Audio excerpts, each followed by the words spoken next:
안녕하세요. 지방에서 작은 빵집을 운영하고 있는 30대 여성입니다.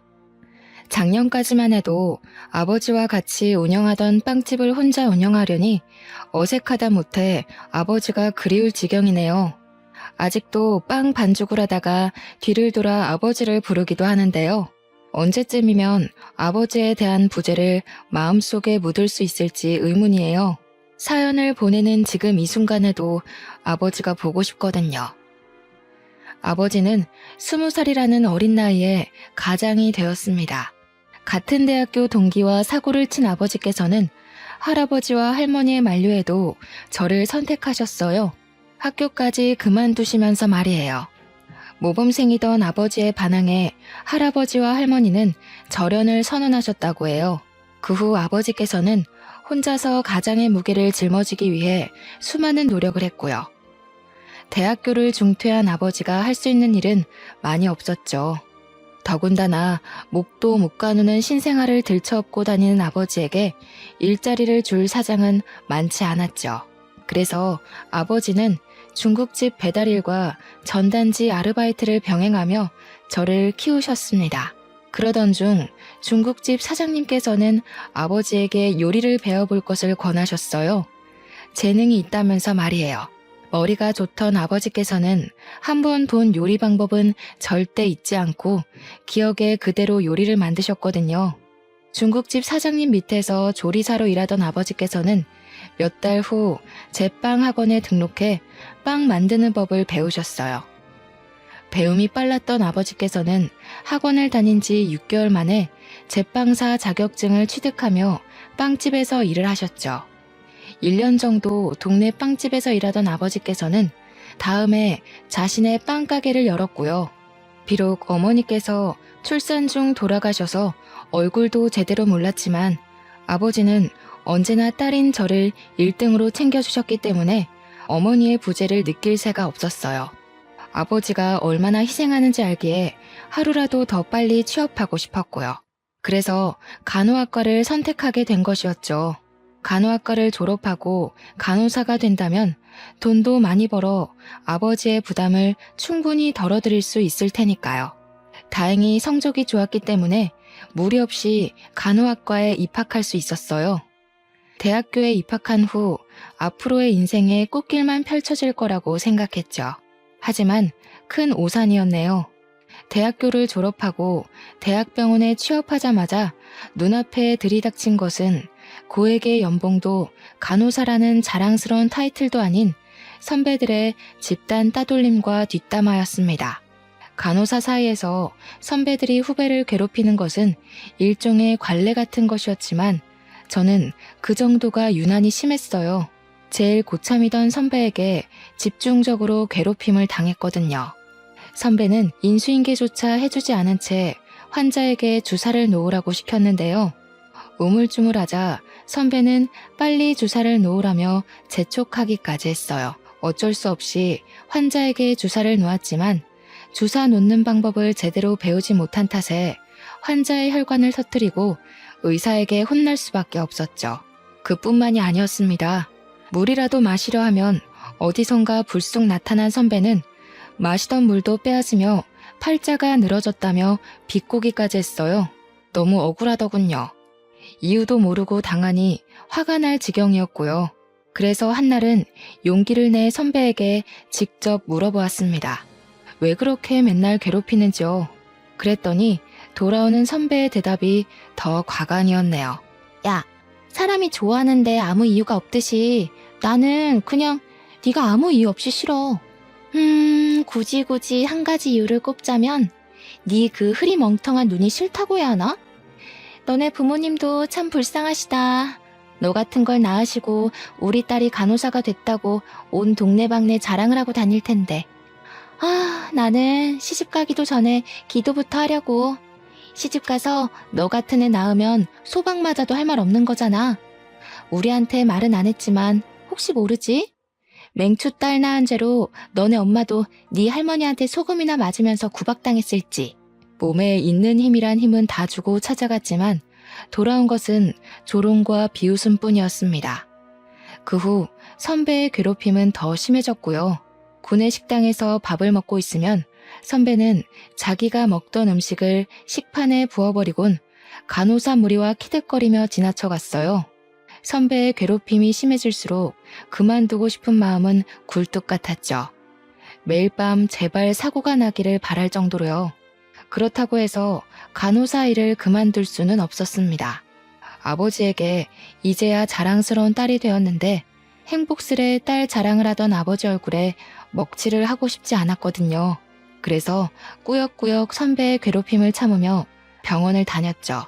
하지만 지속적인 언어폭력과 무시는 점점 더 몸과 마음을 지치게 만들었어요. 스트레스는 폭식으로까지 이어져 입사를 한 지 6개월 만에 30kg까지 쪄버렸고요. 살이 찌자 선배는 더 악랄하게 괴롭혀오더군요. 외모 비하까지 서슴지 않으면서 말이에요.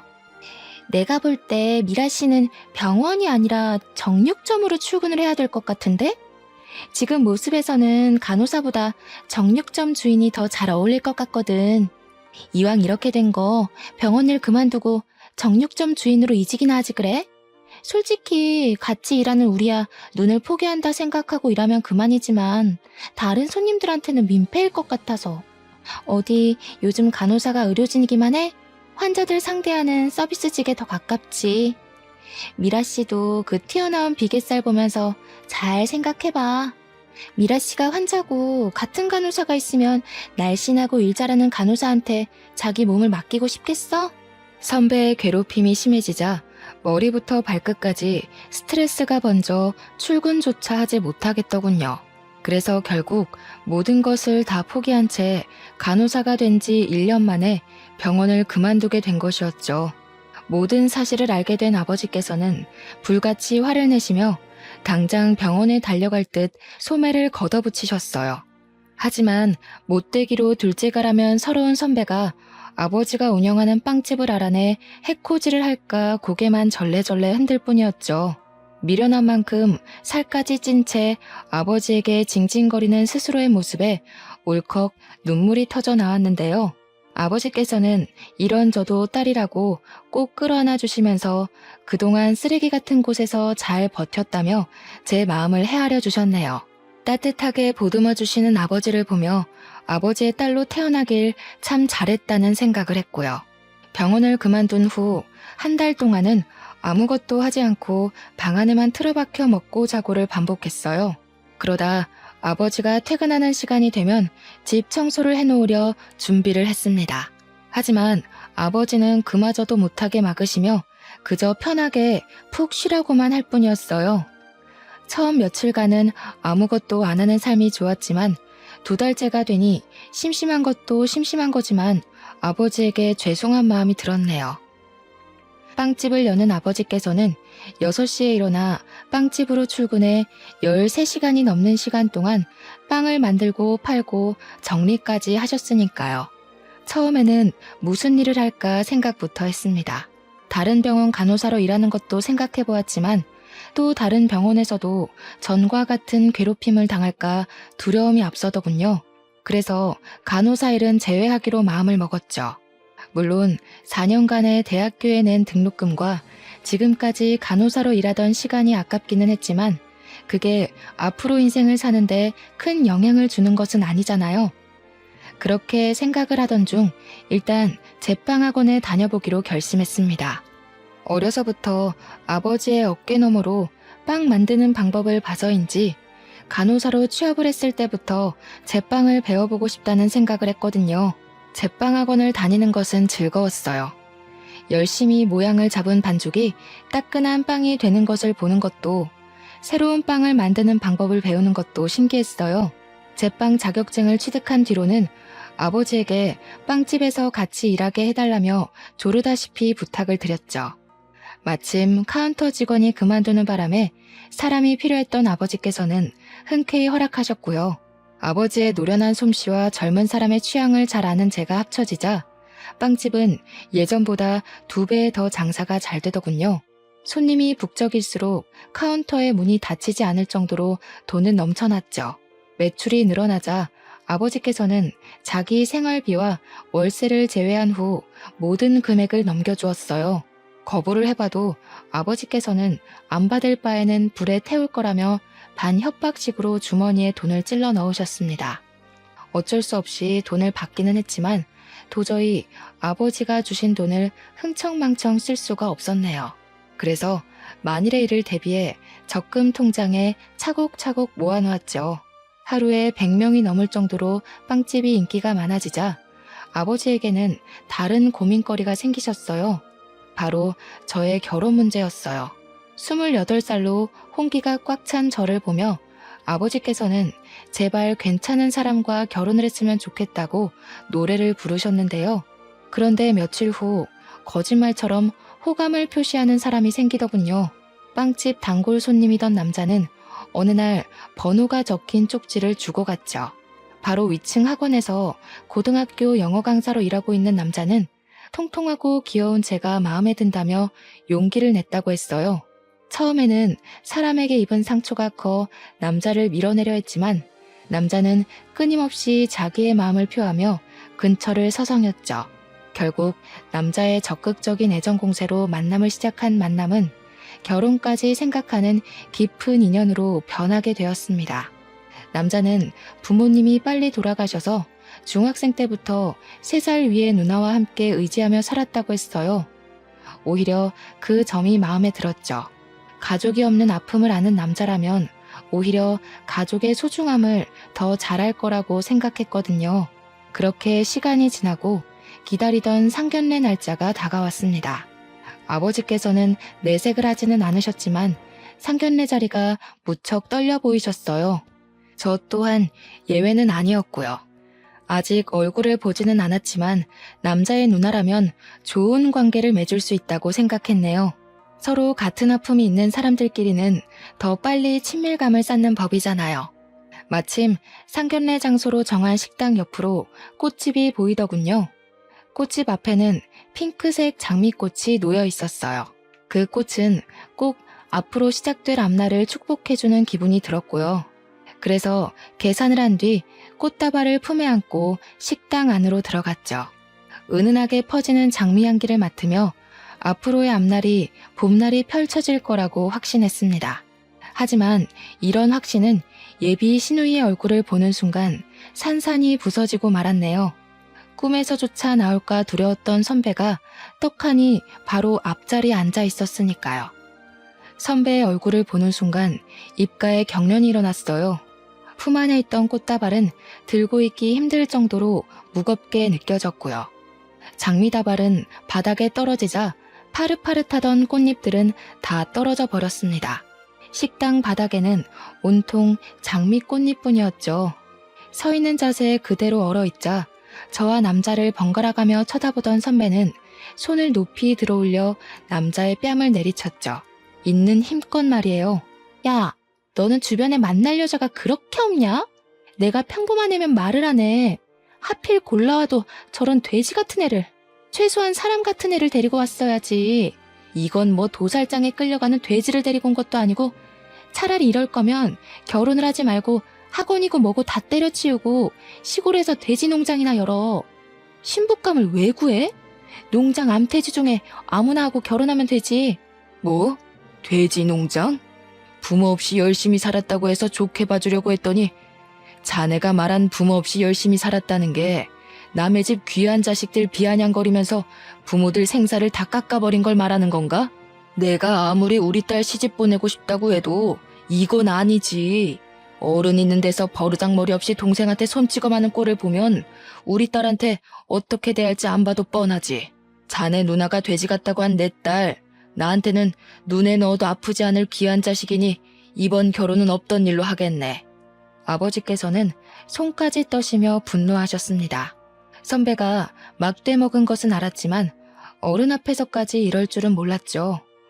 아버지께서는 선배에게 따끔한 혼을 내셨지만 선배는 콧방귀를 끼며 들은 채도 안 했고요. 저 비계덩어리를 눈에 넣으신다고요? 그러다가 실명하실 텐데. 저도 아저씨 딸처럼 뚱뚱하고 굼뜬 옳게 생길까봐 걱정했는데 잘 됐네요. 둘이 결혼한다고 했으면 제가 어떻게 해서라도 이혼시키려고 했는데 제가 또 사람 피말리는 건 전문이거든요. 아저씨도 자꾸 딸 예쁘다고 감싸지만 마시고 따끔하게 혼도 내고 그러세요. 음식도 작작 먹이고요. 접시도 뜯어먹게 생긴 여자를 누가 좋아하겠어요? 소박이나 안 맞으면 다행이지. 딸 밥 해먹일 때도 고생이시겠네요. 사람만 한 수트로 밥을 지어야 하니. 그래도 아저씨 집은 좋겠네요. 바로 옆에 음식 처리기가 떡하니 버티고 서 있잖아요. 아, 그것보다는 밥값이 더 많이 들려나? 누나, 도대체 언제까지 이럴 거야? 누나 때문에 도망간 애들이 한둘인 줄 알아? 이럴 거면 상견례 자리는 왜 따라오겠다고 한 거야? 매번 누나 때문에 이런 식으로 결혼 엎어지는 것도 지겨워. 차라리 계속 깽판을 치고 싶은 거면 누나야말로 상견례 자리에서 이러지 말고 차라리 개싸움하는 데를 가라고. 너 고작 저 비계 덩어리 때문에 나한테 화내는 거야? 부모님 돌아가시고 내가 너를 어떻게 키웠는데. 도대체 뭐에 홀려서 나한테 이러는지는 모르겠지만 너 정신 똑바로 차려. 와이프는 얼마든지 바꿀 수 있어도 피나는 형제끼리는 죽을 때까지 같이 가는 법이야. 막말로 전현이 바람이라도 피우고 나면 너 어쩔 건데? 저 아저씨가 네 편 들어줄 것 같아? 이 세상에 네 편 들어줄 사람 나밖에 없을걸? 이 세상에 내 편 들어줄 사람이 누나밖에 없는 게 아니라 이 세상에 나를 제일 괴롭히는 사람이야. 이 결혼 깨지면 다시는 누나 안 볼 테니까 그런 줄 알아. 상견례가 끝난 후 남자는 매일같이 저희 집 앞을 찾아왔어요. 누나의 잘못까지 자신이 빈다면서요. 하지만 아버지는 단호하게 남자를 밀어내셨죠. 언제나 다정하시던 아버지의 환한 모습에 당황하기도 했습니다. 이만하면 봐줄만도 한데 아버지께서는 절대 물러나지 않으셨거든요. 하지만 한편으로는 이런 아버지가 있다는 것이 고맙기도 했네요. 아버지가 아니었다면 바보 같은 저는 얼렁뚱땅 남자의 사과에 넘어가 빚지는 결혼을 했을 테니까요. 아버지가 계속해서 강한 태도로 나오자 급기야는 선배까지 집 앞으로 찾아오더군요. 선배는 자신이 경솔했다며 제발 이 결혼만은 진행해달라고 했습니다. 선배의 사과를 받은 후에야 아버지는 결혼을 허락하셨고요. 결혼 후 모든 것이 순조롭게 풀릴 것 같았지만 막상 식을 올리고 나니 그게 아니었어요. 결혼은 현실이란 말을 이해하게 되었죠. 어른의 도움 없이 혼자서 학업을 마쳐야 했던 남편에게는 빚이 참 많았거든요. 학자금 대출금부터 차 할부금까지 남편의 월급은 손에 들어오기도 전에 곳곳에 있는 채무자들에게 넘겨주는 셈이었죠. 그래서 모아놓은 돈으로 신혼살림을 시작했네요. 신혼집을 구하고 가구를 사서야 아버지께서 왜 그렇게 많은 돈을 저에게 주셨는지 알게 되었습니다. 다행히 차곡차곡 돈을 모아놓은 탓에 아파트로 이사를 갈 수 있었어요. 물론 20년이 지난 구축이기는 했지만 집주인이 워낙 관리를 잘해놓은 탓에 리모델링을 할 필요도 없었고 더군다나 위치가 너무 좋았죠. 새로 구한 신혼집은 도보로 출근을 할 수 있었습니다. 신혼집을 구하고 가구로 집을 채워놓고 나니 딱 절반 가까운 금액이 수중에 남더군요. 남은 돈은 당연히 아버지에게 드렸고요. 남편 또한 아버지에게 지원받은 것이 있으니 당연히 수긍할 거라고 생각했죠. 하지만 남편은 저와 생각이 많이 다른 것 같더군요. 우리 형편도 넉넉하지 않은 마당에 괜히 아까운 돈을 아버지에게 드렸다면서 입이 오리만큼 나왔거든요. 그걸로도 모자라 남편은 아버지에게 드렸던 돈을 다시 찾아오라고 했네요. 나이도 많고 혼자 사는 아버지에게 그 큰 돈이 무슨 필요가 있냐면서요. 기가 막혔습니다. 남편을 비하하는 것은 아니었지만 집을 사는데 돈을 보태기는커녕 몸만 달랑 들어온 주제에 마치 돈주인이라도 된 듯이 뻔뻔하게 나오는 것을 전혀 이해할 수 없었어요. 그래서 꾹 다물었던 입을 연 것이었죠. 내가 치사하게 들릴까봐 이런 말까지는 안 하려고 했지만 당신 좀 너무한 거 아니야? 집 사는데 10원 한 장 안 보탰으면서 돈 욕심은 왜 그렇게 많은 건데? 누가 보면 집이며 차며 다 당신 돈으로 해온 줄 알겠어. 당신이 지금 아파트에서 배 따시게 자서 까먹었나 본데 우리 형편에 이 정도 평수 아파트에서 비싼 가전제품 들이고 사는 게 다 누구 덕분인데. 아빠 돈 아니었으면 우리가 이렇게 살 수나 있었겠냐고. 아, 그래. 네 본심이 이거였네. 그래. 나 부모도 없고 가진 것도 없어서 장가 올 때 빈손으로 들어온 능력 없는 놈이다. 근데 그게 뭐 어때서? 모르고 결혼한 것도 아니고 다 알고 결혼했으면서 이제 와서 그거 가지고 걸고 넘어지는 이유가 뭔데? 애초에 결혼이라는 게 왜 있는 건데? 서로 부족한 점 있으면 채우고 살라고 있는 거잖아.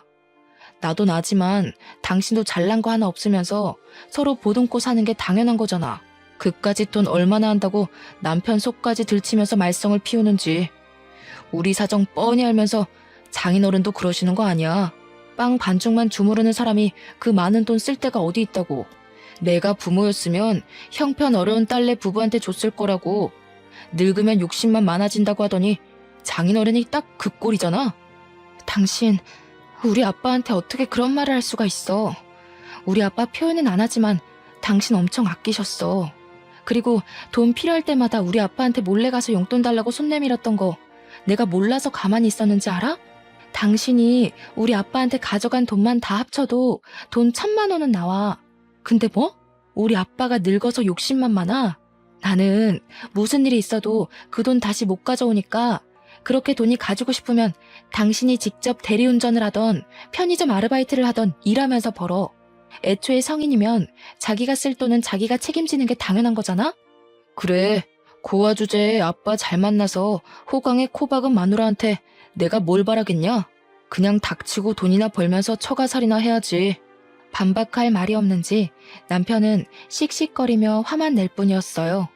돈 문제로 다투고 난 후에는 감정이 상했는지 일주일 정도 각방을 썼고요. 남편의 행동이 지나치다는 것은 알았지만 얼굴을 붉힐 정도로 심한 일도 아니었기에 그냥 넘어가려고 했는데요. 먼저 신우이에게 전화가 오더군요. 신우이는 전화를 받자마자 입에 담지 못할 상스러운 말들로 귀를 더럽혔습니다. 어찌된 영문인지 신우이는 아버지에게 드린 돈의 행방을 알고 있더군요. 추측하는 것은 간단했어요. 입이 50원짜리 동전보다 싼 남편이 그 사이를 못 참고 신우이에게 돈 때문에 싸운 것을 일러바친 것이었죠. 신우이는 세상이 아무리 좋아졌지만 어디 남편에게 바락바락 언성을 높이냐면서 혼을 내기 시작했습니다. 병원에서 저를 괴롭힐 때처럼 말이에요. 하지만 그때처럼 가만히 당하고만 있지는 않았네요. 형님이 이렇게까지 저희 부부 지갑 사정을 생각해 주시는 줄 몰랐네요. 이럴 줄 알았으면 형님한테 명품백이 아니라 그냥 결혼식 기념 뷔페 이용권이나 드리는 건데 제가 생각을 잘못했네요. 그럼 말 나온 김에 제가 형님한테 사드린 명품백 먼저 다시 돌려주시겠어요? 그 가방 판돈이면 저희 아버지 드린 돈만큼은 못하더라도 우리 그이 차 할부금 갚을 돈은 될 것 같은데요. 아시다시피 저희 아버지는 연세가 있으시잖아요. 나이 들어서 아픈 게 제일 서럽다는데 그래도 돈은 있어야죠. 가방은 저희 집 주소로 보내주시면 돼요. 가방 이야기를 꺼내자 신우이는 언제 떠들었냐는 듯이 가만히 있었습니다. 남의 돈으로 생색은 내고 싶지만 자기가 가진 걸 포기하면서까지 남편을 돕고 싶지는 않았던 것이죠. 이번 일로 잘 마무리되면 좋았겠지만 남편과 신우이는 여러 번 사건 사고를 일으키며 머리를 아프게 했어요. 사치가 심한 신우이는 언제나 생활고에 시달렸습니다. 월급을 받는 족족 미친 듯이 카드를 긁던 신우이는 부업을 시작한다고 했고요. 신우이가 선택한 부업은 보험이었어요. 보험 영업을 뛰는 친구를 따라 시작한 것이었죠. 신우이가 살가운 척을 한 것도 보험을 시작한 후부터였습니다. 빵집 근처에는 코빼기도 안 비치던 신우이는 병원 일이 끝나면 빵집으로 달려와 보험을 들라며 아버지와 저를 꼬시려고 했죠. 필요한 보험이라면 들어줄 법도 했지만 신우이는 50만 원이나 되는 종신보험을 가입하라며 서류를 내밀었어요. 터무니없는 가격에 놀라 손사래를 칠 때면 신우이는 다 피가 되고 살이 되는 보험이라며 들라고 강요를 했습니다. 참다 못한 아버지께서 호통을 치자 신우이는 그제서야 보험 서류를 가방에 집어넣었고요. 그 후 신우이는 저희 가족에게 보험을 들라는 강요를 하지 않았어요. 신우이가 드디어 정신을 차렸다고 생각했죠. 하지만 그 생각은 오래가지 못했네요. 우연히 확인한 남편의 통장에서는 꾸준히 50만 원이 빠져나가고 있었거든요. 남편에게 50만 원의 행방을 묻자 처음에는 노트북을 사서 그런 거라며 변명을 했어요. 하지만 계속 추궁하자 시누이에게 종신보험을 들어주었다고 실토를 했죠. 남편이 시누이에게서 말도 안 되는 보험을 들어준 것도 화가 났지만 제일 어이가 없었던 것은 시누이였습니다. 자신의 사치를 하기 위해 하나밖에 없는 남동생에게 말도 안 되는 보험을 팔아먹다뇨. 남편의 벌이가 좋았다면 그런가 보다 하고 넘어갔을 수도 있지만 한 달에 300 남짓 버는 사람에게 50만 원은 너무 큰 돈인 거잖아요. 더군다나 학자금 대출과 차 할부금까지 있는 것을 뻔히 알면서 보험을 들라고 강요하다뇨. 당장 보험을 해지하라 말했지만 남편은 요즘 시누이의 사정이 넉넉지 않아 자신이 해지하면 큰일이라고 하더군요. 큰일 나겠지. 백화점에서 룰루랄라 돈 쓸 생각에 신나 있었는데 당신이 보험 해지라도 해봐. 돈 물어주느라 백화점 쇼핑은커녕 밀려있는 카드값도 못 낼 텐데. 형님도 진짜 너무해. 학자금 대출이랑 차 할부금만으로도 빠듯해서 허리 졸라매고 사는 거 뻔히 아시면서 어떻게 50만 원이나 되는 엉터리 보험을 다른 사람도 아니고 동생인 당신한테 들라고 하셔? 아무리 사기꾼이어도 자기 가족은 안 건드린다는데 형님은 도대체 뭐야? 하나밖에 없는 가족이면서 도와주지는 못할 망정 다 부러진 허리에 빨대 꽂으려고 하잖아. 졸라매다 부러진 허리 보는 게 안타까웠으면 당신이 누나 보험 들어줬으면 됐잖아. 일을 꼬이게 만든 게 누군데? 가게 돈통만 털어와도 그까짓 50만 원은 그냥 내겠구먼. 그까짓 50만 원 가지고 유나는. 시누이에게 깜빡 속아 사기를 당했으면서도 남편은 끝끝내 당당했어요. 아니 오히려 뻔뻔하게 턱을 치켜들었습니다.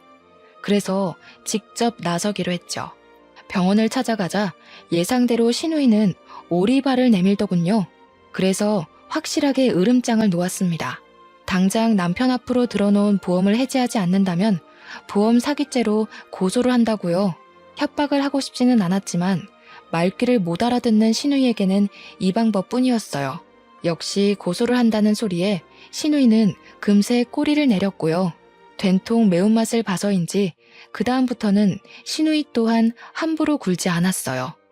시누이와는 여전히 껄끄러운 관계이기는 했지만 그래도 얼굴을 붉히지 않을 정도의 거리를 유지하는 것만으로도 다행인 거잖아요.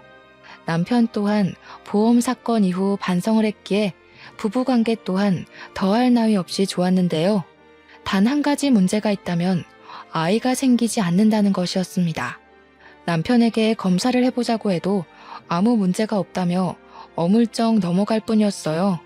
처음에는 남편의 말처럼 시도하다 보면 언젠가는 아이가 찾아오겠지라고 생각했지만 1년이 지나도 아이는 저희 부부에게 오지 않더군요. 그런데 남편은 뜬금없이 혼자서 2박 3일로 여행을 가고 싶다고 했어요. 저는 흔쾌히 수락을 했고요. 샤워를 하러 간 남편의 핸드폰은 거실 소파에 있었는데요. 진동이 울리며 병원에서 문자 하나가 날아오더군요. 정관 수술 날짜였습니다. 문자를 확인하자 당황스러움을 감출 수가 없었어요. 이세를 얼마나 가지고 싶어 하는지 아는 장본인이 정관 수술이라뇨. 그래서 샤워를 하고 나온 남편에게 핸드폰을 보여주며 물어보았습니다. 그랬더니 남편은 의외의 대답으로 또 한 번 저를 놀라게 했네요. 실은 누나가 우리 사이에 아이 갖는 걸 싫어해서 당신 닮은 아이 낳으면 연 끊을 정도로 꼴 보기 싫을 것 같다고 해서 솔직히 당신한테 말은 안 했지만 사실 나도 아이 낳는 건 좀 그래. 윗물이 맑아야 아랫물이 맑은 건데 우리 둘 다 잘난 구석이라고는 하나도 없잖아. 이참에 잘 됐지 뭐. 애 이야기 나올 때마다 연기하는 것도 힘들었는데 이참에 우리 애 없이 둘이서만 재미있게 살자. 온몸에 피가 빠져나가는 느낌이었습니다. 남편은 물론 시누이까지 끔찍하게 느껴졌어요. 두 남매의 손바닥 위에서 놀아났다고 생각하니 눈물조차 나오지 않을 정도로 비참했고요. 그동안 아이를 가지고 싶다며 설레발치던 모습을 보며 두 남매가 뒤에서 얼마나 비웃었을지 상상하자 소나기에 있던 힘이 쫙 빠져나갔죠. 이쯤 되니 이혼을 고민하게 될 정도였습니다. 우유부단한 남편의 성격은 흐린 눈으로 지나갈 수 있었지만 그 앞에 버티고 서 있는 신우이의 횡포는 눈이 매워 도저히 그냥 넘어갈 수가 없었거든요. 결국 고심 끝에 이혼을 결심하고 아버지에게 말씀을 드렸죠. 그랬더니 아버지께서는 자기가 알아서 할 테니 그냥 참고 살라며 말씀을 하셨어요. 충격적이었습니다. 언제나 제 선택을 믿어주고 든든하게 지켜주던 아버지께서 신우이와 남편의 잘못을 눈감아 주라고 하다니 말이 되지 않는 거잖아요. 그런데 얼마 안가 병실에 누워 계신 아버지를 보자 서운한 마음을 가졌던 것도 후회가 되어 돌아왔네요. 아버지께서는 간암 말기 환자로 시한부 판정을 받은 거나 다름이 없는 상태셨습니다. 자신이 죽으면 혼자 남을 딸을 걱정해 이혼을 하지 말고 버티라고 한 것이고요. 이미 늦었다는 것을 알고 있었지만 그래도 희망의 끈을 놓고 싶지는 않았어요. 아버지가 없는 세상에서 혼자 사는 것은 도저히 상상할 수가 없을 만큼 끔찍했으니까요. 하지만 아버지는 이미 늦었다면서 씁쓸한 미소를 지으시며 남은 시간을 항암 치료나 하면서 허비하고 싶지 않다고 말씀하셨어요. 그러면서 남은 시간을 단둘이서 행복하게 보내자고 하셨고요. 그래서 빵집까지 닫으며 그동안 가게를 운영하느라 그간 가보지 못했던 제주도 여행도 가게 되었습니다. 그런데 제주도에서 돌아온 후 아버지께서는 뜬금없이 빵가게를 이전한다고 말씀하셨어요. 당황스러웠지만 언제나 옳은 선택을 하시던 아버지였기에 이번에도 믿고 따르기로 했죠. 이사간 곳의 건물주 아저씨는 참 다정하고 친절한 분이셨어요. 건물주 아저씨는 의사로 노후를 위해 건물을 매입했다고 설명하셨네요. 빵가게를 이전한 후 아버지의 상태는 급격하게 나빠지셨습니다. 혼자서 빵가게를 운영하게 되자 막막해지는 기분이었어요. 당장이라도 병원에 계신 아버지에게 달려가고 싶을 만큼 카운터에 혼자 남겨진 것이 두려웠죠. 하지만 그럴 때마다 힘이 돼준 것은 건물주 아저씨였습니다. 아저씨께서는 퇴근 시간마다 들러 위로를 해주시면서 청소 같은 것도 도와주셨어요. 숨겨진 아저씨의 딸이 아닐까라는 우스운 생각을 할 정도로 아저씨는 저를 세입자 그 이상으로 생각해 주셨죠. 마치 자신의 친딸처럼 말이에요. 사모님 또한 정말 좋은 분이셨습니다.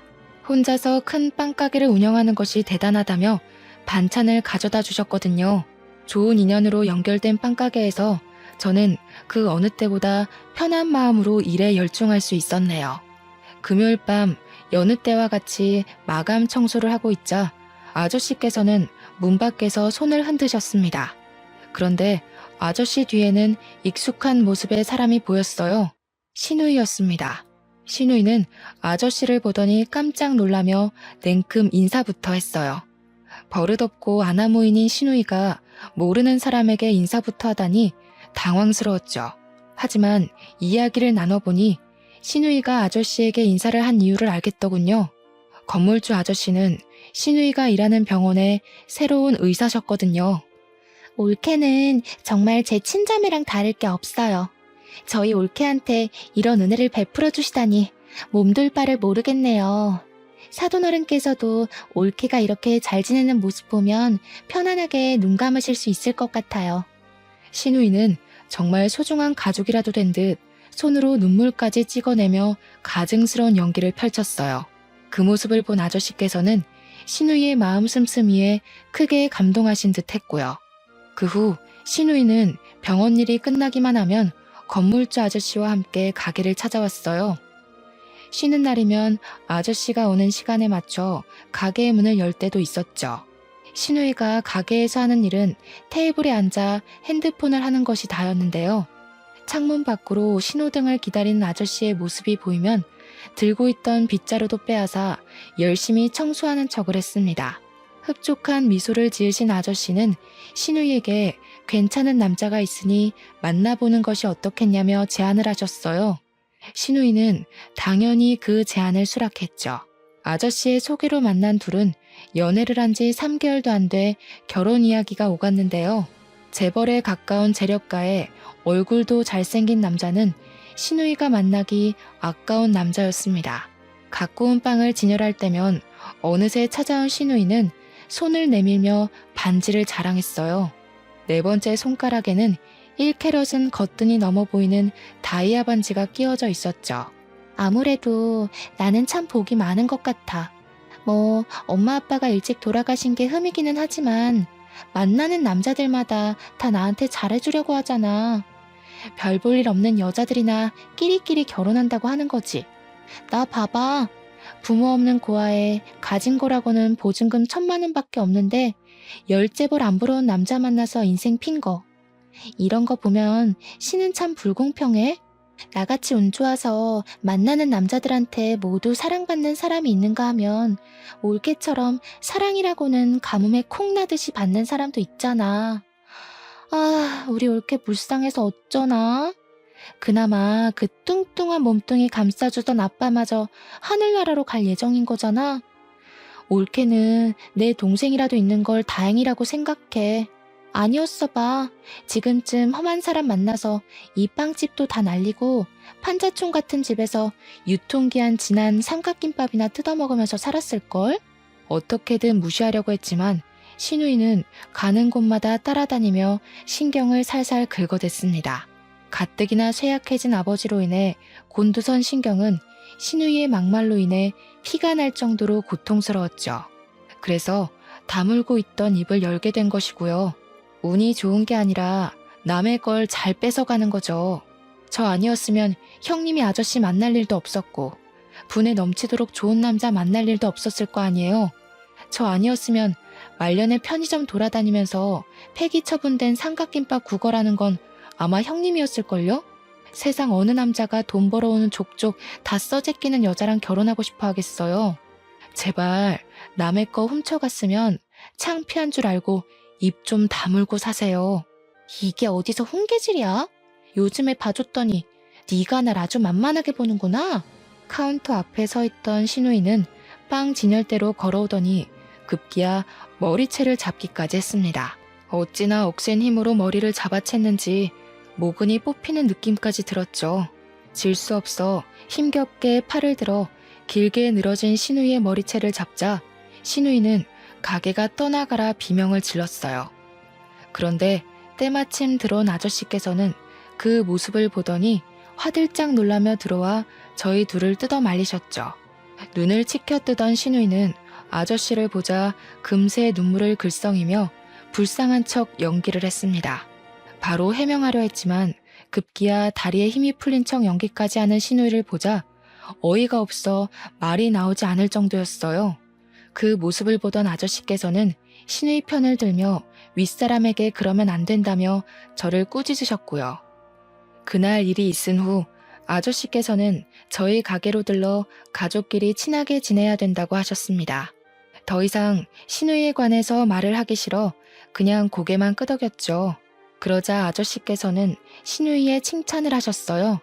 요즘 같은 세상에 시부모에게 잘하기 위해서 잘 다니던 직장까지 그만두고 요리학원에 다니며 열심히 신부 수업을 받는 처녀가 어디 있냐면서요.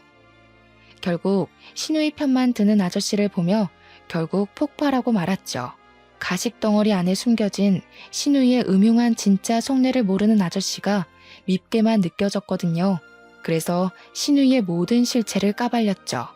하지만 아저씨께서는 단지 시누이에 대한 질투 정도로 넘기며 시누이와 사이좋게 지내라는 말만 할 뿐이었어요. 단시간 안에 아저씨를 자신의 편으로 구워 삶은 시누이를 보며 손뼉을 칠 수밖에 없었고요. 그래서 집에 더 빨리 들어갔습니다. 시누이의 실체를 아는 아버지라면 무조건 편을 들어주실 게 분명했거든요. 집에 문을 열고 깜짝 놀랄 수밖에 없었네요. 아버지께서는 의식을 잃은 채 거실 바닥에 쓰러져 계셨거든요. 한 손에는 아버지가 좋아하시던 닭발이 들려 있었습니다. 그게 어찌나 마음이 아프던지 저는 황급히 아저씨에게 전화해 아버지를 병원으로 옮겼지만 끝내 아버지께서는 눈을 뜨지 못한 채 세상을 떠나셨어요. 중요한 수술이 잡혀 있다던 아저씨께서는 장례식장까지 잡아주시며 최선을 다해 도와주셨습니다. 그저 고마울 뿐이었죠. 아저씨가 나가고 넓은 장례식장 안에 혼자 있자 쓸쓸함과 서러움이 한꺼번에 밀려오더군요. 그래서 남편에게 황급히 전화를 건 것이고요. 허우대뿐인 남편이라고 해도 지금은 그 허우대라도 필요했거든요. 하지만 남편은 몇 통의 전화를 해도 받질 않았습니다. 결국 혼자서 텅 빈 장례식장을 지켜야 했죠. 불행 중 다행인 것이 있다면 장례식장에 온 사람이 손에 꼽을 만큼 적다는 것이었어요. 장례식에 온 사람들을 맞을 때면 내가 왜 이곳에 있는지 까먹을 정도로 아버지의 죽음은 멀게만 느껴졌는데요. 아버지의 영정사진을 마주할 때면 아버지의 죽음이 코앞으로 다가와 숨통을 조여오더군요. 숨 쉬는 것도 버거운 고통에 눈물조차 흐르지 않았습니다. 가슴을 두드리며 힘겨워하고 있을 때 진한 술 냄새가 느껴졌어요. 주인은 바로 신우이였죠. 술에 거하게 취한 신우이의 한 손에는 초록색 병이 들려 있었죠. 신우이는 오자마자 바닥에 누워 꼬부라진 혀를 놀리기 시작했습니다. 누굴 닮아 사교성이 없나 했더니 다 지아비를 닮아서 그런 거였어. 그런 게 아니면 장례식장에 개미 한 마리 없는 게 말이 되겠냐고. 이게 다 인생을 잘못 살았다는 증거지. 오지도 않는 사람 기다리면서 시간 낭비, 돈 낭비할 바에는 그냥 밖에서 돗자리 하나 깔고 앞에 사진이나 놓는 게 훨씬 낫지 않나? 나 같으면 창피해서라도 빨리 발이 나고 집에 갈 텐데. 올케는 참 낯짝도 두꺼워. 원래 피부 껍데기가 두꺼워서 그런 건가? 형님, 아무리 제가 밉다고 해도 그렇지 어떻게 저희 아버지 마지막 가시는 길까지 따라와서 행패를 부릴 수가 있으세요? 제가 형님한테 뭘 그렇게 잘못했길래 저희 아버지 장례식장까지 따라 들어와서 괴롭히는 거예요? 간호사 때부터 지금까지 아무 이유도 없이 사람 피 말리는 거 지겹지도 않으세요? 누가 먼저 시작한 건데 애초부터 난 너네 부녀 마음에 들지도 않았어. 그러면서 신우이는 꽁꽁 감춰뒀던 이유를 말하기 시작했습니다. 아버지께서는 제가 야간 근무를 할 때면 손수 도시락을 만들어 가져다 주셨는데요. 아버지가 싸다 주신 도시락을 먹는 모습을 볼 때면 자신은 느껴보지도 못한 부모의 사랑을 과시하는 것 같아 꼴배기가 싫었다고 하더군요. 정말 황당했어요. 고작 그런 사소한 이유로 지금까지 아무 죄 없는 사람을 괴롭히다니 이해할 수도 없었고요. 이제 끔찍하게 예뻐해주던 아빠도 없으니 앞으로 우리 돼지 신우이는 누가 돌봐주려나? 원래 주인 없는 가축은 다른 사람한테 팔리기 마련인데 가진 거라고는 배에 낀 기름밖에 없으니 어떡하려나? 혹여라도 내 동생이 평생 너 같은 돼지 돌봐줄 거라고 생각하지는 말고 내 동생은 이미 너보다 훨씬 예쁘고 능력 좋은 애 물어서 새 출발하려고 준비 중이거든. 아마 지금도 그 애랑 같이 있을걸? 그러니까 너는 가만히 있다가 칼 들고 찾아온 미친놈한테 썰려 먹힐 준비만 하고 있어. 그게 최선이니까. 감히 내 딸한테 그게 무슨 막말이야? 신우이의 조롱을 당하고 있을 때였습니다. 뒤에서 아저씨의 호통 소리가 쩌렁쩌렁하게 울려 퍼졌죠. 깜짝 놀라 뒤를 돌아보자 아저씨는 붉어진 얼굴로 신우이를 노려보고 있었어요. 성난 아저씨의 얼굴을 본 신우이는 술에 확 깬 듯 보였습니다. 누워있던 자리에서 냉큼 일어난 신우이는 자기가 술김에 나쁜 버릇을 잡아주려 따끔하게 혼을 낸 것이라며 되도 안 되는 변명을 늘어놓았어요. 그동안 우리 딸 잘 봐달라고 분에 넘치는 선자리도 억지로 주선해서 끼워 맞춰줬더니 어디 감히 시차짓을 하고 있어? 딸이라뇨? 그게 무슨 말씀이신지. 아저씨 입에서 나온 딸이라는 말에 저와 신우이 모두 당황할 수밖에 없었어요. 아무 말도 못하고 입만 뻐끔거리고 있자 뒤이어 들어온 사모님은 눈물을 훔치며 제 어깨를 꼭 끌어안아 주셨고요. 이제야 나타나서 미안하다. 우리 딸. 사모님 입에서 나온 딸이라는 말은 귀에 착 달라붙어 왔죠. 그리고 본능적으로 알 수 있었습니다. 사모님이 돌아가신 줄로만 알았던 어머니였다는 걸요. 부잣집 외동딸이었던 어머니의 임신 소식에 외가댁에서는 골머리를 앓으셨다고 해요. 그럴 수밖에 없었어요. 어머니와 어울리지 않게 아버지께서는 가난한 농부의 자식이었거든요. 그래서 어머니 또한 저를 지우려고 한 것이고요. 하지만 아버지께서는 무릎까지 꿇으시며 쥐 죽은 듯이 아이를 키우면서 살 테니 제발 낳아만 달라고 애원을 하셨습니다.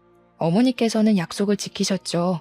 그 후 어머니는 자신의 존재를 비밀로 붙인 채 매달 생활비를 보태주면서 살아왔다고 해요.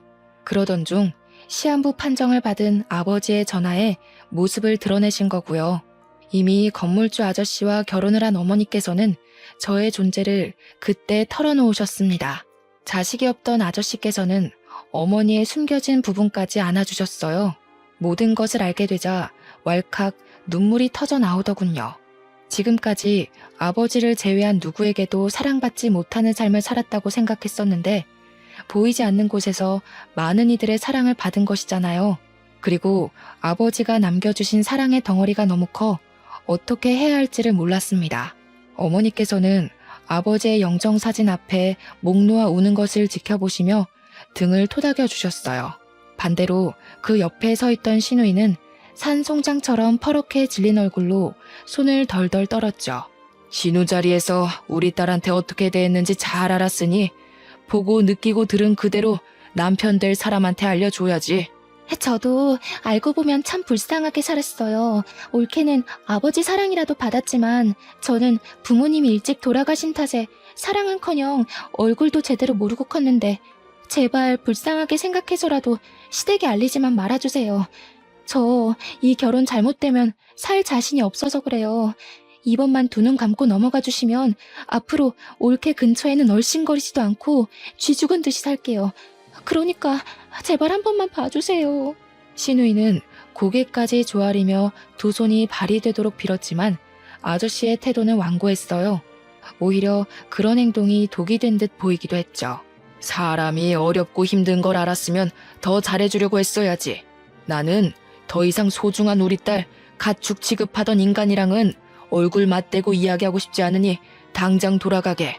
지금이야 그동안의 정을 생각해서 시댁에 알리는 것만으로 끝나지만 한 번만 더 우리 딸한테 그 가짜는 혀 놀렸다가는 병원 근처에도 얼씬 못하게 할 테니까 그런 줄 알고.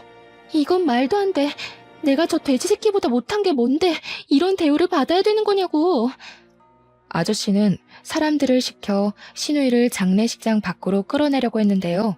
시누이는 마지막 발악이라도 하는 듯이 바닥에 손톱을 박아 넣으며 안간힘을 쓰고 장례식장 밖으로 나가지 않기 위해 버티더군요. 하지만 시누이의 처절한 버팀도 경찰이 오면서 끝이 났어요. 아버지의 장례식이 끝난 후 아직도 정신을 차리지 못한 시누이는 버젓이 문을 열고 빵가게 안으로 들어왔습니다. 꼴이 말이 아닐 정도로 초췌해진 시누이는 대뜸 핸드폰부터 내밀었어요. 너 때문에 결혼식장 들어가기도 전에 파혼하게 생겼으니까 우리 남편한테 전화해서 지금까지 아저씨 한 말 다 거짓말이었다고 말해.